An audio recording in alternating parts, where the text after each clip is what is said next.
Hello and welcome. I'm Patrick Curtis, Chief Monkey of Wall Street Oasis, and this is Monkey to Millions, a show where you get a front row seat as I mentor young students and professionals to try and help them break into their dream jobs. In the first cohort, you'll meet 4 students, all preparing for intense job interviews while trying to also balance a personal life and schoolwork. The goal of this show is to shine a light on the struggles of trying to break into competitive positions with a non-traditional background and to give you a roadmap for your own success. My hope is that as you get to know these 4 impressive students, you are inspired to dream big. Remember, these are real people and this is their true story. Let's get to it. In this session, Victor gives us all a lesson on the various roles as a financial advisor at Fidelity. We learn the difference between a relationship manager, financial consultant, and investment consultant, and how pay is structured from the most junior levels to the highest levels. Victor talks about his next steps to gain more skills, including an exam on insurance and starting his CFP and CFA in the near future. Enjoy. All right, Victor, I'm tired. It's a long week. It's November 2nd, and it's been too long since we've chatted about your progress. I know last time we chatted, you had kind of been promoted, right? Correct. It just got promoted and it took a long trip overseas. So right after promotion. So tell me a little bit about just what's going on with the day-to-day. Have you settled in and stuff like that? And what's it like? Yeah. So definitely, it's been a while. So I'm glad actually we got a chance to again chat.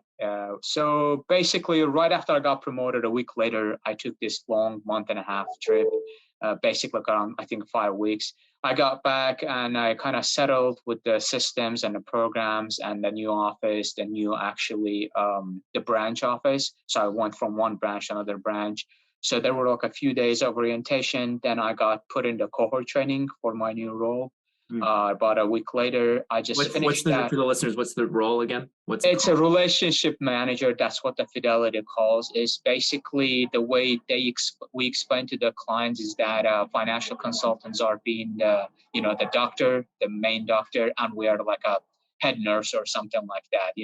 So tell me about the like. So if you were to join Fidelity as an undergrad or like your initial, what are the titles? How does it go up? Just to remind. So you got 2 different centers. You got the regional centers and the branch. So it kind of differs. In the regional centers, you have absolutely this, like, I'm pretty sure not everyone likes about client services, customer services, just regular call centers. Yeah. And the one that I did was the investment solution representative. It's basically what you do in the branch as I would say, a relationship manager / investment consultant. You reach out to clients who's got less than $50,000 to $100,000 in their accounts. You try to come up with the solutions and products. And that's like for those. So it's called investment solutions consultant is the first. The representative.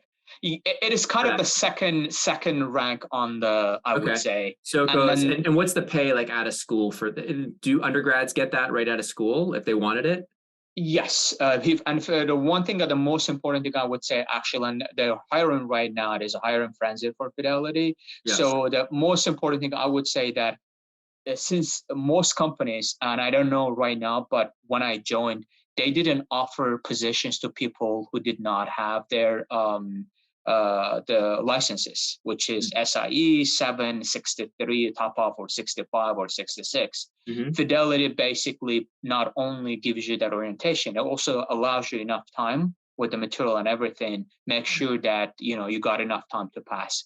I haven't seen that from people Chase. I got offered from Wells Fargo. Yeah. They do, but you kind of work day to day and whatever you study on your time. But Fidelity actually, and again, I'm kind of I know shamefully pitching that, but it's because of people who actually came to the Fidelity, and I've seen from my own experience that it is pretty generous, at least the time-wise. They allow you to go study. That's awesome. Get that done. So people coming out of undergrad could apply for this, and then what's the exactly? It's obviously pretty low pay initially, right? Exactly. It's 50 around years? 50,000, 50. yeah. Yeah. But once you get your licenses and you get a little experience, and then the kind of sky's the limit. It depends on your work ethic, and of course, opportunities So abound. bonus for first year would be almost like nothing, like 2%, 5%. I would say about like a 5 to 10% of that, like Yeah. because of Christmas bonus, and if you do overwork, they do pay overtime. They do pay very Okay. well for overtime, and there's a What do they retention pay? bonus. Time and a half? Yes, I think 1.5. Yeah. I think so. Yeah. And so the day-to-day of that initial entry-level job is like you're calling clients that don't have as much money.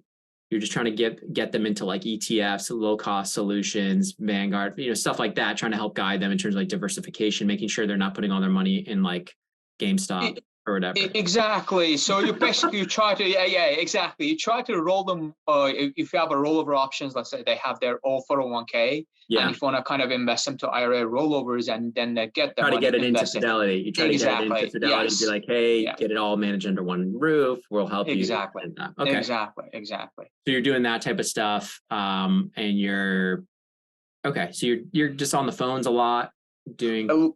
Are you doing Zooms with the clients ever? Or so right now I do, but when I was an ISR and regional center, I don't. Right now, since I have what is it called? Original center or origination? Regional center, which is a regional center. Yeah, regional center.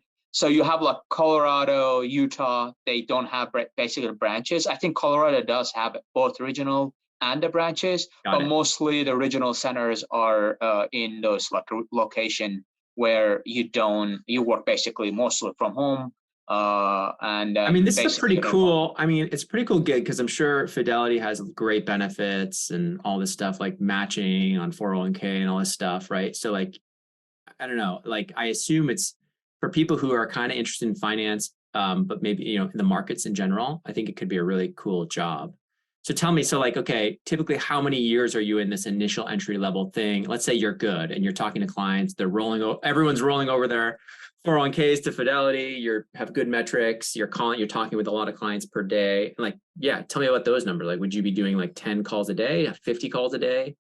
So it depends on the role. For example, if you're client services, you get maybe like a 50 to 70 calls, but those are all short calls. It's basically maintenance calls, account maintenance. If you are in the role of investment solutions, then they require most of 6 because you need to advise also clients. The series 66. 66, yes, yeah. And then when is that what you're doing? Is that what you're doing now? Right now, no. I am in the 6. I do advise, but I also work in very tight knit of group of people. I basically support my financial advisor who's got a book of clients, let's say 100, 150, 200. We are like far more personalized than what I was doing as a people ISR. Who have 100, 150, 200K. Mostly that. That middle range. Exactly. Okay. And also it's very tight knit of group. Instead of me just reaching out to a bunch of people that we have never met, this is mostly making sure that they have met with my financial advisor. So your boss, what's his title? Some of them are vice president, financial consultant. Some of them are just financial consultant. Okay.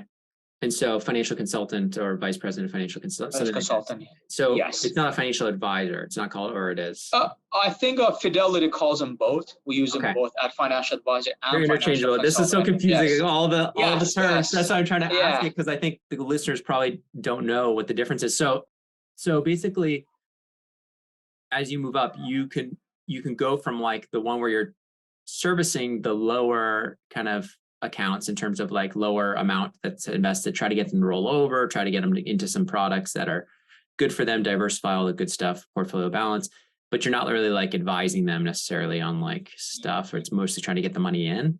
You do advise them, but it's not as much as a financial consultants or advisors. But you need the 66 to do the calls as well? Mostly for the advising stuff, yes. Okay, so then let's say and these are to the best of my knowledge, by the way. I don't. Yeah, that's fine. That's fine. Yeah. I'm not going to hold you to it. So So then the financial advisor, the consultant, that's your boss. You're supporting him with kind of more medium. We won't call them high net worth. We'll call them middle net worth clients that are basically trying to. He's having to have a little bit longer calls, a little bit longer strategy calls, and you're helping him kind of figure out like who we should be talking to, stuff like that? Or what's your day-to-day like in that? Exactly. So I have some of those. I have some of the we don't do most of cold calls. We only reach out to people who actually gets flagged. Hey, this person is retired and has got this much amount of money and he's got like a stock concentration in, let's say, Microsoft, and it's all $900 million and all of them Microsoft. So we need to reach out to these people that, yeah, we know that you haven't checked your 401k, but this is what we offer. So are you dealing with high net worth clients? Sometimes? Yes, we do. Yes. Oh, you said so you'll talk to people who are like 100 million in the bank or whatever, or not 100 million, not that much, maybe 5 to 10 million. Yes. Got it. Okay, and so you'll try to get them on the phone saying, hey, you're overly concentrated in this one. Yes. Okay, Microsoft probably being a good example because I was just throwing that up so much. yes. I was just throwing that out there because it's very. No, I'm sure that's a problem with a lot of portfolios that had any sort of tech exposure. Not so much Amazon and Google these days, so they're coming down. Yeah. So tell me a little bit about okay, so your day-to-day is kind of supporting, so like give me a split of your day, like a typical day in the life of your title, which is, again, remind me, investment right now, relationship manager. Manager. Yeah, I'm looking forward to become an investment consultant, which is one rec higher, and that I kind of. And then so you'd be side by side with your boss, and you'd have a relationship manager under you, or not yet? You have to kind of run it for a while first. I'm going to have to run it for a while like this. Yeah. But you'll be a little bit more like, you'll be the one doing all the calls. Exactly. All that stuff. Cool. Yes. That's great. Okay. So tell me a little bit about just day to day. Like, are you? So I work very differently from everyone else. I'm not going to lie. It's just going to be a bit different, but I'm just going to try to give as much, because I kind of jot everything down minute by minute, what I do to make sure that I maximize the time that I had to spend on any task. Yep. So it might not be the same, but usually we have these meetings that I have to attend. This is weekly team meetings, some kind of catch up with my FC. So I'm putting those aside. That might be like 2 to 5 times a week, depending on the days, Yep. And then I have the calls and tasks that my bosses assign me. So he'll have flags. He'll be like, hey, you got to do these 20 calls today. Exactly. Okay. Yes. Or for example, reach out to Patrick. Patrick has got, this WSO, its IPO sold out or something like that. He's got something like that. You know what I mean? Like we need to reach out to Patrick, say that, hey, he's already retired and he's got a 401k inactive, or hey, Patrick wanted to transfer the 401k, but there was some kind of issue. I need to reach out and follow up on it, see what he needs, and make sure that we maintain that kind of relationship, because then Patrick does not feel like, okay, he got left forgotten and he's not getting taken care of. It's kind of, you know what I mean, like a personal touch. That is what the kind of head nurse come into play. Yeah. And then there are some tasks that requires we have this, Fidelity maintain accounts, I think the managed accounts, which we have this brain trust from Boston. They kind of do the trades, do the investment, everything. So we reach out to those clients. These are, again, high net worth clients, and high net worth, what I mean is like $3 to $10 million and stuff like that. Yeah. And then we kind of reach out, make sure that, okay, they understand what's going on. If they have any question, it might be like a simple questions. Hey, I want to create a trust, but this document is missing. Whom do I need to talk to? So instead of sending them to the regular client services, we want to make sure that we take that extra step for them to make sure that they're kind of, it's kind of a premium service kind of thing. Yeah, because you don't want to airport. You don't want to lose. You don't want to piss them off and lose that. Exactly. For a $10 million client, because he had to wait for a password change for about 20 minutes on the phone. Does that make sense? Yeah, it makes a lot of sense. Yeah, so that's cool. So you're doing so then in terms of like the initial job at a school, it's like 50-ish K, but like what's determining like bonuses and pay raises there?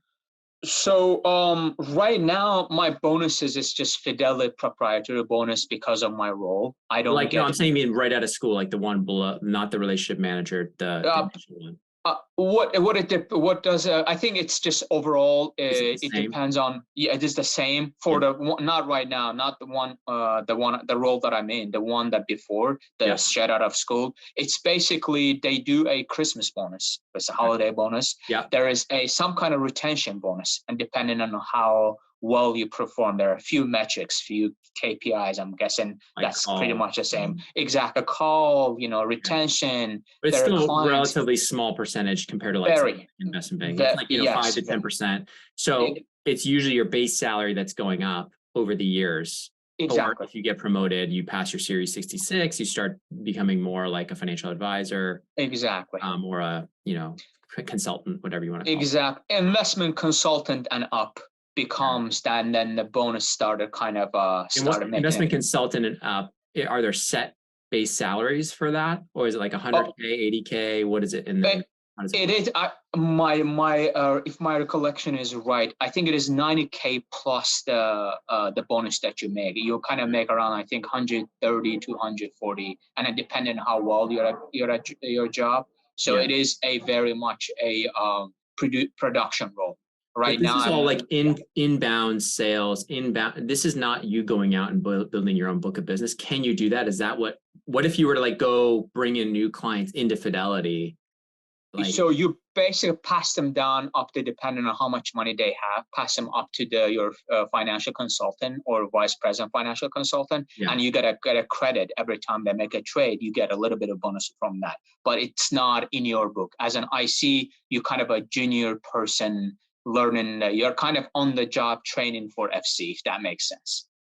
Got it. Investments. So like if you're going to be in a year or two, you're going to be hopefully a year. You'll be like your own financial consultant at that point. Exactly. And then at that point, small. If you bring in somebody under your thing, you're now getting a cut of all those trades that they do. And is it mostly based on trades and volume that they're doing? Is it based on assets under management it's both? It's both, I think, but mostly asset under management. Yes. Yes. So if you eventually build a book of like $50 million or $100 million underneath you, what's your pay look like, or how high do you? I have people who actually work almost like 7-8 years, and two of them are my mentors. I'm trying to be like them, and they're really hardworking people too. One of them last year made around $700,000. Right. So it's one of those things that if you build, do you know what his AUM is underneath him, or what? I think around 50, if I'm not mistaken. So you can get there. But you have to. Yes, you have to. Absolutely, you have to work. But again, I mean, unlike. Yeah, it is more of a day job to a certain point, but once you're in the production role, it is not a day job. It is not 9 to 5. You need to kind of. Once you're in the financial consultant role, like the base salary is a little higher, you're saying, but it's not like going to be most of the pay. The upside is where you're bringing in new business, Fidelity underneath. Exactly. Yeah. Makes sense. That's awesome. That's exciting. It is. It is very exciting. Yeah. It's if you're good with people. And you know the markets well, it's like sky's the limit, right? That's my thinking. Like a little bit about the plan. I basically reached out, and again, this is what I picked up from you. I reached out to a bunch of people and asked them basically shamelessly, "Can you be my mentor?" Yeah. Some of them are in the like one above me, and some of them are like 3 steps above me. And I will meet with them like 15-20 minutes. I only bring 2 to 3 particular questions. I don't want it to be open-ended. We get to kind of drink coffee, talk about their lives, but when it's like a actual work-related mentoring, 2 to 3 questions, make sure that I know what I'm asking, kind of homework for myself, come back if I didn't understand that right. So they told me, and that includes also my branch manager, which I am taking my insurance, health, life, accident insurance for California. Yeah, you can next sell week. Insurance. It could be huge. Yes, huge exactly. And I'm doing that in about a week. I'm going to sit for the exam. Nice. And once I'm done with that, the day after, I'm starting my CFP course, which Fidelity pays for it. Nice. They told me that I should probably take my time, but I just want to make sure I kind of get that out of the way. Mm-hmm. So I'm hoping to next year this time I'll have my CFP, even though I won't be able to put in my name, but it's going to take about, I think I will need another 9 months or so next year by this time to have that experience. And then, And that probably helps you get promoted faster. Oh, yes. And I'm not going to stop there. I'm going to work on my CFA. I know that, again, they told me that it's not required, but understanding the markets, having that knowledge, and also having that designation to kind of build up that scratch. Again, this is kind of build up the credibility with just your client. Exactly. It's kind of like saying that, hey, I've got my MBA. Most likely you don't use your MBA as much, but everyone knows that Patrick graduated from, Wharton School of Business. That kind of tells like, okay, not everybody. Well, especially in your business, like I don't know much about the asset management business and this whole financial planner. I don't know it well. So thank you for educating us. But what I do know is that perception is like reality, right? A lot of times. And so when you get the CFP, when you get the CFA, you have all that stuff, it makes people a lot more comfortable talking and asking questions. And then when people ask you about the markets, you have an opinion, but like, you're just going to know that's what you're going to get asked all the time. And then, what really probably makes the best financial managers or the most successful, I should say, not necessarily the best, meaning the most successful in terms of growing your AUM is just if you're aggressive about meeting new people and meeting the right type of people and getting in the right circles. Exactly. Because you could add 10 $100,000 clients and almost the same effort for adding one $1 million client or one $10 million client, and you get 10 times the rewards of adding that $10 million client versus, so like if you can get into the high net worth type of world somehow and you're smart about how you do it, we should talk about that. Yeah, I really would love to actually talk about that. I think it's fascinating. Like, how would you do that? What events should you go to start meeting people? What, that type of stuff. Do you know what I mean? And yeah, absolutely. And if I catch your drift right, let me just kind of say it in my own words. So it's basically, you got this 3 to 5 years plan, right? On the first one, designation part, you understand the market, understand your job. And the second part, I think the most important thing about our area of work is just this is what they drill to us. And you are absolutely right. I heard that first time when I was in the military. Perception is reality. If you look like you're sleeping, it doesn't mean that you aren't sleeping. It means that you are sleeping. That's what you are perceived. So it kind of got drilled in the military. And at Fidelity, what they told us that clients do not care how much you know unless you care how much you care about them. So you got the personal side of it. You have to be very personable, warm, because they don't want to talk to a robot. You might have all the book knowledge, but if you are not relatable, that doesn't. It's kind of two sides of a medallion. You have to develop that human interaction. You have to really like people to talk to, and also you got to bring that expertise. But you're absolutely right. It is a fascinating thing. Once you get those, and it's also to be honest, it's not like you get stuck here. It's once you have all those designation market knowledge, you can always do a lateral, transfer to a much more to what we have. Partners that we work with, they're wealth advisors. Precisely, they work 10 million plus people, and they make far more money. They have far more in charge of their day-to-day. It's all kind of how you prepare and set yourself up for the next. And I'm sure not just the insurance stuff, but then also probably more knowledgeable on tax. Exactly. Would probably be another interesting step and thing to have to be able to start dealing with higher net worth individuals, like knowing how to set up certain defined benefit plans and looking at their structure of their own businesses and figuring out, hey, you got to do this. You shouldn't be doing this. Why don't you have this set up, for example, to help shield some taxes and blah, blah, blah. Like knowing that stuff is probably really valuable to these people that you can pay for yourself. You're like, hey, you're paying $50K in taxes. What are you doing? Yeah. No. That's true. I think CFP kind of introduces to those 6 aspects of financial planning. Yeah. And then what do you do with it? It's kind of your own thing. You got to take it and kind of master it. Yeah. So you can kind of create that niche. That's awesome. Yeah. Well, yeah. Thank you for educating us. Any questions? Anything I can be helpful with? I know I'm not that helpful in this space. You're teaching me more than I'm teaching you at this point. No. It's always great to have this exchange of information. I'm really happy to be on this journey with you. Well, let's talk about that probably in a few months once I kind of got the insurance and kind of move on with the CFP. What events to go to and whom to talk and what. I think that's going to be the fun part. Yeah, exactly. Because you're there, you kind of broaden always my horizon. I kind of get stuck in one way. Think about it. Maybe you should pick up some really expensive hobbies.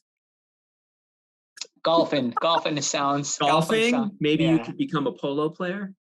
Polo player? Okay. I'll look into anything with horses. Tends to have a lot of people a lot of money if they own horses. Yeah. True. Actually, very true. And I live in Newport Beach, so. Newport Beach is a great place. There's a lot of money there. So if you're a financial planner there, you're going to be running into people. But yeah, just being smart about putting yourself in the right place, meeting people, networking. And we can talk a little bit about perception in terms of absolutely agents versus how agents present themselves, real estate agents versus how a financial planner presents themselves, and how the difference of it. Real estate agents are a little more flashy. You want to also be well put together, but you don't necessarily want to be as flashy. right? You don't want to look like, oh, I'm making all this money off of my clients. Yeah, true. Very, very. And I've also gotta tell you this, I always find this it's always the kind of unspoken rule, right? About the age, if you're non-traditional, if you go to different, this is the probably only space that having it been a little bit older, if very, very positive. Helps because you. Very need some more gray so. hair, dude. Work on it. Look, you need this beard. You need this beard. The gray beard helps. Yeah, we have really good financial consultant in their mid-20s, but they lose business because it's again, perception is a reality, because they don't trust them. How would you know this much if you're 26? You weren't even you were like 12 years old when you went through the great financial crisis. And exactly. And that I've seen that, and I'm not gonna lie, I kind of enjoy that a little bit. It's because you're older. Yeah, it's a guilty pleasure, but I just wanted to kind of let you and your audience know that it's actually, if they have a non-traditional, people, it's really good space to be. But like anything else in life, it takes a lot of work. It's what you make of it. So it's not always sunshine and it's a long build. It's a long road. Exactly. But I think in 15, 20 years, you'll be very happy you went that direction. Exactly. Well, I'll be working. I'll be working with you, hopefully. Yeah. The longest mentee relationship. Yes, exactly. Well, I'm super happy with you, Patrick. So you always help me to broaden my horizon. I'm more than happy to. I think the more interesting part will be after all the legwork is done. I think the more interesting part is talking about like I said, I kind of half joking about picking up expensive hobbies, but if your job is to try and build a book of business, I think it's smart to put yourself in those things and actually try to enjoy it and build relationships and friends before even, Yeah, exactly. Even anything pitching to anybody. Just building friends and knowing those people, I think helps. Long-term will help your business, because even if they don't work with you, or they most likely they already have financial advisors, they may have friends that don't. Yeah, exactly. And also it all takes maybe 3 to 5 really rich people, and then you kind of set. Yeah, and exactly. And you something where it may take you 3 to 5 years to build that relationship before they decide, hey, you know what, I'm going to give some money to Victor. Absolutely. And also it's coming from the point of view, you're not desperate for anything. Mm-hmm. So that helps too. You're not really looking for it. It happens, good. It doesn't happen, you're good with that too. So that kind of helps with. Yeah, I think you're going to be very successful with this. I think it's a great path. I think it's a great path for you, because I think you're good with people, and I think that's really what matters. And you have the intellect to be able to learn all the other stuff about the market. So awesome. Congrats on the path, man. I'm excited for you. I'm excited to see the trajectory. Thank you so much. Yeah, me too. Well, we'll chat again in December. I'll tell about my insurance and how my CFP going on, and whatever the question we have, we can try to talk about that too. Awesome, man. Good luck. All right. Thank you so much, Patrick. Good luck with everything. And thanks to you, my listeners at Wall Street Oasis. If you have any suggestions whatsoever, please don't hesitate to send them my way, Patrick@wallstreetoasis.com. Until next time.